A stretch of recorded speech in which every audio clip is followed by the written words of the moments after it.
partager cette table avec M. Dadien, qui fut notre professeur, donc qui est toujours notre professeur de l'université.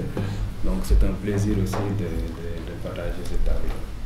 Tout d'abord, notre communication va porter sur le thème suivant, une dynamique territoriale soumise à des chocs exogènes, étude du projet GTA, ses externalités négatives sur les pêcheurs guindariens. Nos parents disaient tout à l'heure qu'il faut parler aussi des externalités positives. Il a raison. Donc, slide. Pour ce qui est du plan, nous allons. Je rappelle que cette étude rentre dans le cadre de ma thèse. Donc, je vais présenter les premiers résultats que j'ai eu après l'étude de effectuer l'année dernière. Et pour ce qui est du plan, nous allons parler un peu de la problématique de recherche et faire un rappel sur les objectifs de la recherche avant de parler sur l'objet de la communication, parce qu'il y a beaucoup d'objectifs de recherche. Nous avons extrait quelques points sur ces objectifs-là pour communiquer. Aussi, nous allons parler de caractéristiques de la pêche sur la langue de Barbarie. Autre chose, c'est la méthodologie de recherche, c'est très important parce que ceci nous a permis d'avoir des résultats de recherche. Slide. Pour ce qui est de la problématique, Madame Dikougay a tantôt parlé de ça. C'était par rapport au point économique de la pêche et de la sécurité alimentaire. Effectivement, la pêche est un secteur d'activité pourvoyeur d'emploi. Donc les gens l'estiment à 600 000 personnes, mais les dernières statistiques l'estiment plus de 1 million à peu près. Et plus de 1,9 million aussi de personnes en vivent. Par rapport à l'apport animal, donc Mme Dikougay en est revenue aussi par rapport à ça. 75% de protéines animales proviennent de la pêche. Aussi, les dernières statistiques montrent aussi que la consommation par tête par an est estimée à 27 kg. Donc, vous voyez. Par rapport aussi à la pêche sur la langue de Barbarie, il y a une longue chaîne qui s'est établie depuis très longtemps. Donc, si on parle des pêcheurs, en passant par les femmes transformatrices, les mareyeurs, etc., donc il y a beaucoup de catégories d'acteurs qui participent à la dynamique de ces secteurs. Malheureusement, ces secteurs d'activité font face à d'énormes difficultés. Et depuis le début de cette conférence, on en a parlé. C'est par rapport à la surexploitation, à la brèche, l'ouverture de la brèche au changement climatique avec l'acidification de la mer, qui ont engendré d'ailleurs beaucoup de difficultés. Et parmi ces difficultés, la difficulté la plus récurrente est surtout la raréfaction des produits halieutiques. Donc, quand on parle de raréfaction des produits halieutiques, on fait référence surtout à la baisse des bourses, c'est-à-dire aux sources de revenus aux pêcheurs, qui engendrent notamment une installation de la pauvreté grandissante au sein de la communauté. Ensuite de tous ces facteurs-là que je viens de préciser, ces contraintes-là, qui mettent déjà le secteur en chaos, vient s'ajouter la découverte de gaz et du projet GTA au niveau de la mer. Slide. Ici, c'est une présentation de la position du projet GTA qui se situe entre le Sénégal et la Mauritanie, à quelques 125 km en profondeur de la mer. Et ici, à de l'autre côté, à droite, on a la carte de la langue de Barbarie, donc avec ses différents sous-quartiers. Slide. Le concept de GTA est basé sur l'utilisation, donc on va faire une petite description du projet GTA, donc avec l'utilisation de technologies FSO et FRG, qui consiste à la mise en différentes activités dans les différentes zones. Donc quand on parle de zones, c'est les zones où l'exploitation va se faire. Ça va être réparti en 4 zones. La première zone, c'est la zone offshore, donc la zone d'installation de l'industrie, qui est à peu près à 125 km de la côte. À côté de ça, il y a la zone du terminal du EGLN à environ 10 à 11 km. Donc c'est pas trop loin. C'est là où il y a l'installation des bislames et les rochers de Diagara et Praia, etc. On va en revenir. La zone de pipeline aussi, c'est une sorte de corridor qui rassemble l'ensemble des infrastructures, du haut, etc. pour l'évacuation du gaz. Slide. Il y a aussi les zones d'opération de soutien, donc c'est la zone de base vie, donc il y a une partie de la langue de Barbarie qui sera occupée sur ça et un peu partout sur la mer, une partie sur la mer. Alors, l'étude des rapports entre les acteurs de la pêche artisanale et du gaz soulève plusieurs questions. C'est très important de les noter parce que, compte tenu du caractère délicat revêtu par la zone sur le plan économique, social et environnementaux dans tout le monde.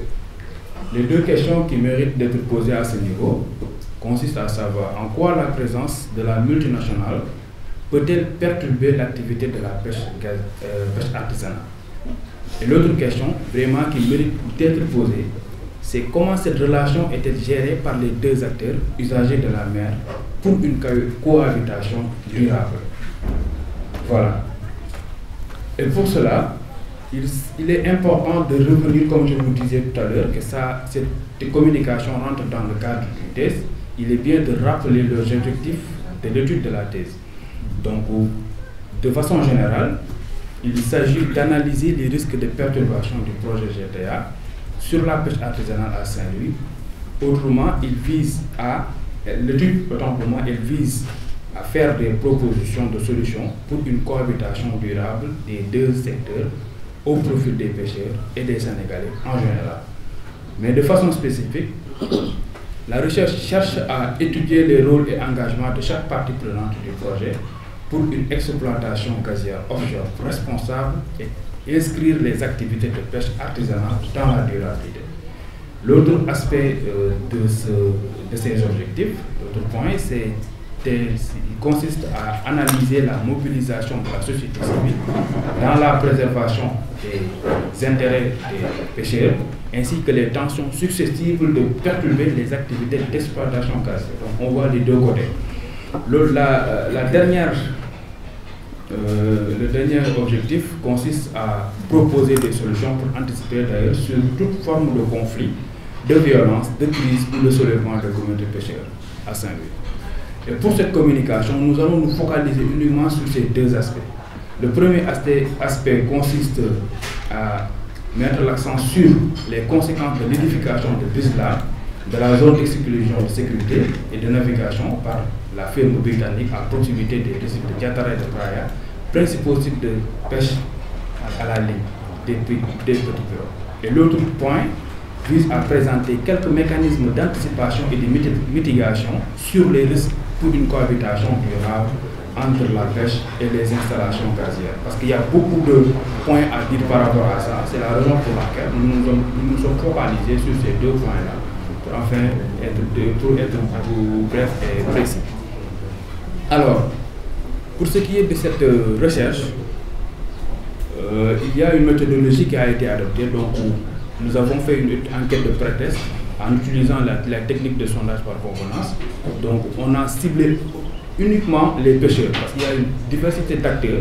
On pouvait prendre les femmes transformatrices, les artisans, les mareyeurs, etc. Mais pour ce qui nous concerne, parce que ce sont les pêcheurs qui sont en contact direct avec les industries gazières.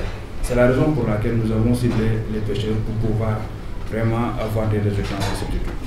Avec une échelle de 1,50, donc la taille enquêtée était de 98 pêcheurs. Nous avons aussi fait des entretiens directs et pour ce qui est de ces entretiens, nous avons ciblé 4 groupes d'acteurs. Les 4 groupes d'acteurs, c'était les personnes ressources, donc c'était les sages.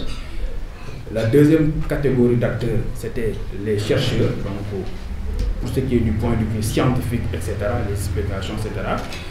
Le troisième acteur était les acteurs institutionnels, donc qui sont sur place, à savoir les institutions régionaux qui sont régionales au niveau de Saint-Louis et départementales. Et le quatrième acteur était les institutions politiques, c'est-à-dire les collectivités territoriales. On a après faire un tableau d'identification des risques pour pouvoir amasser toutes ces informations et essayer de proposer des résultats. Et par rapport aux résultats, on a sorti quand même 4 principaux types de critères. La connaissance du processus des GTA du projet, la connaissance du processus d'exploitation du projet GTA par les pêcheurs, parce qu'il était important, avant de rentrer dans le vif du sujet, de poser le pour et le contre. Est-ce que si les pêcheurs ont eu connaissance du processus d'exploitation? Et la majeure partie ont répondu non. Ils ne savaient pas exactement le processus d'exploitation du projet GTA. Et vous savez que depuis longtemps, la multinationale est en train de faire des activités de sensibilisation et de communication pour pouvoir vraiment mettre au bas-fond les pêcheurs sur les différentes activités de leur exploitation. Et parmi ce sondage-là, il y a près de 24 acteurs qui ne sont jamais participés à une activité de sensibilisation. Donc 38 acteurs de la pêche ont participé de 1 à 3 fois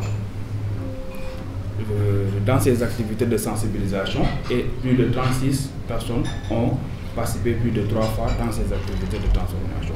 Mais à côté de ça, il faut noter les activités que la multinationale BP est en train de faire au niveau de la zone. Bon, certes, c'est, de quoi le dit le juge insuffisant, mais quand même, bon, il faut le dire, donc c'est des résultats de recherche. Donc, depuis son implantation, à travers les plusieurs actions qu'il est en train de faire, il y a la RSE, donc Mme Dikougay a parlé de ça tout à l'heure. Donc, c'est une action volontaire, osons le dire, mais il faut le notifier. Donc, sur ce, nos recherches, la recherche a montré que 124 pêcheurs ont bénéficié de formations sur le renforcement de capacité HF87, FC37. Donc, c'est des renseignements de BP, quoi. Donc, à peu près 1 620 250 francs CFA de revenus provenant de l'atelier d'équipement maritime. Donc, 332 pièces d'équipement de pêche ont été fournies. Il y a une création d'un fonds de crédit de 30 millions pour les pêcheurs locaux. À peu près 100 femmes travaillant dans la transformation du poisson ont reçu un équipement pour cette activité. Et 5 organisations de pêche ont bénéficié d'un soutien. 3 infrastructures liées à la pêche construites. Donc, 56 personnes ont bénéficié de microcrédits. Il vous reste sur ce slide. Il vous reste 2 minutes là. On va vous donner une petite extension quand même. Vous êtes à la moitié de votre présentation. Voilà. Compte tenu de la taille des pêcheurs, donc c'est très normal que les gens jugent ça très insuffisant par rapport au risque de perturbation de l'activité pêche. Donc dans ce programme RSE, je rappelle que la multinationale avait accompagné 4 organisations non gouvernementales pour qu'ils puissent mettre en œuvre des activités de développement économique, de développement de la pêche, de développement durable et de l'éducation. Slide. Donc ici aussi on a un autre diapo sur l'appréciation du projet GTA par les pêcheurs. Et donc on a noté que le projet d'exploitation gazière augmente les problèmes de la pêche. Pratiquement l'ensemble des pêcheurs qu'on a eu à interviewer ont cette appréciation par rapport au projet GTA. Et d'autres, quand même, ils ont dit que vraiment l'exploitation de gaz favorise le développement socio-économique de la pêche, ils ont ce sentiment. D'autres partagent le fait que la cohabitation des 2 activités est très bien possible. Par contre, une dernière catégorie de personnes vraiment estime que le projet d'exploitation gazière tue catégoriquement la pêche à Saint-Louis. Et par rapport à la question sur la reconversion dans d'autres secteurs, pratiquement l'ensemble des personnes interviewées, vraiment questionnées, ne sont pas susceptibles de cette affaire. Ils ne sont pas d'accord donc par rapport à la reconversion dans d'autres secteurs. Slide, s'il vous plaît. On va aller préparer. Ça, c'est les risques de perturbation causés par l'édification de la zone. Donc, slide. ici c'est une petite présentation du brise-lames, donc qui permet quand même de minimiser les risques de collision avec d'autres utilisateurs de la mer, donc qui vise à empêcher que les personnes non autorisées n'accèdent aux installations de la plateforme. Pendant la phase de construction, environ 500 mètres appliqués autour du navire de forage et des grands navires de construction. Donc mise en place d'un bateau de patrouilleur, mise en place d'un bateau patrouilleur H24, 7 jours sur 7. Pendant la phase des opérations, une zone de sécurité de 500 mètres x 600 mètres est établie autour des brise-lames et une zone de sécurité, une ZES d'un rayon de 500 mètres placée autour des bateaux des bâtiments FSO. Donc il y a cette panoplie de mesures qui a été prise autour des zones de brise-lames pour sécuriser quand même l'installation. Slide. Ce qui augure vraiment beaucoup de risques. Et parmi ces risques, nous avons mis l'accent sur ces typologies. Donc techniques, environnementales, socio-culturelles, sociologiques. Donc par rapport à ces risques, nous allons passer très rapidement. Donc il s'agit parmi ces risques techniques, il y a la présence physique des navires pour l'installation des plateformes et qui ont pour conséquence la perturbation de la navigation et des activités de pêche locales. Donc conflit pour l'espace, ça c'est sûr. L'autre aspect, c'était par rapport au risque de collision avec d'autres utilisateurs de la mer. C'est très normal. Perte de vies humaines et pollution environnementale. L'autre risque, c'est le risque d'enfilage des filets de pêche échappés sur le corridor des installations. Et ce qui va engendrer d'ailleurs la perturbation des activités d'exploitation de gaz à coup sûr, une circulation dangereuse des bateaux et une pollution écologique. L'autre risque environnemental qui a été signalé, c'était la réduction des espaces de pêche et infractions dans la zone mauritanienne. Madame Dikougay en est revenue sur ça tout à l'heure. Donc l'espace est très réduit, donc elle est entre l'espace mauritanien et l'aire marine protégée de Saint-Louis. Donc il a pour conséquence directe la baisse des bourses et fusion du climat de paix entre les deux pays, si par ailleurs il y a infraction dans les eaux mauritaniennes. L'autre risque, c'est la perturbation de l'habitat des mammifères marins et des tortues marines à cause des bateaux. Parce qu'avec les bruits sonores, etc., il y aura une dispersion et raréfaction des produits halieutiques. L'autre aspect qui est relatif au type socio-culturel, c'est la perturbation de la navigation projetée ainsi que les habitudes de pêche. À ce niveau, il y aura pour conséquence changement de lieu et d'engins de pêche ou faiblesse des captures. Du point de vue sociologique, le risque qui est découlé est un risque de conflit entre pêcheurs guindariers et bateaux patrouilleurs dans les zones de sécurité de la multinationale. D'autres me disent que le pêcheur suit le poisson ou partout où il le trouve. Donc il y aura quand même comme résultat de ce risque-là un damme sur les relations entre les parties prenantes du projet et trouble des objectifs du projet GTA. Donc il y aura aussi sûrement le scepticisme et frustration de la communauté des pêcheurs envers la multinationale et changement de front à tout moment. Donc slide s'il vous plaît, on va aller très rapidement. Slide. Voilà, ça c'est les mécanismes de mitigation, c'est la fin d'ailleurs. Donc pour cela, une série de mesures a été proposée. Donc qui consiste à mesurer la pertinence de la portée des communications et des sensibilisations. Donc, il est bien de se focaliser sur ça, donc de revenir sur la portée des communications, de s'adresser directement avec les interlocuteurs ciblés, c'est-à-dire les pêcheurs, pour pouvoir vraiment avoir une cohabitation durable. Mettre en place un plan d'aménagement clair et partagé par les acteurs. Mon prédécesseur a parlé tout à l'heure de plan cadastral et c'est vraiment très bien, mais quand même, il faudrait que ça soit clair et partagé par les acteurs. La connaissance approfondie des composantes du projet et de l'intérêt de la zone de sécurité par les pêcheurs. Il faut que ça soit clair. À CMS, ça passe par la communication et par les sensibilisations. Dénouer les conflits de rôle entre les pêcheurs et promouvoir la cogestion locale. Donc il faudrait vraiment organiser ça pour pouvoir avoir un interlocuteur direct et essayer qui touche l'ensemble des acteurs de la pêche.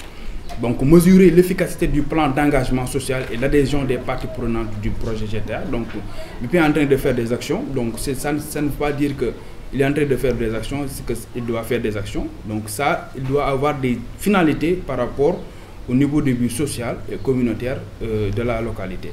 Donc l'autre point vise à vraiment mesurer la viabilité et la durabilité des investissements sociaux sur la langue en faveur des pêcheurs. Ce que je venais d'expliquer tout à l'heure.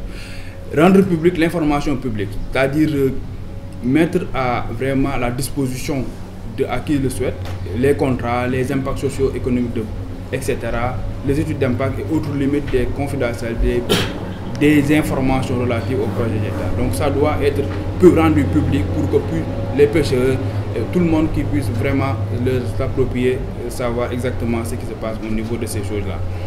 Introduire davantage de récifs artificiels. Hier, je les ai introduits. Donc il faudrait davantage introduire ces récifs artificiels sur la partie de l'AMP pour pouvoir faire revenir certaines espèces et vraiment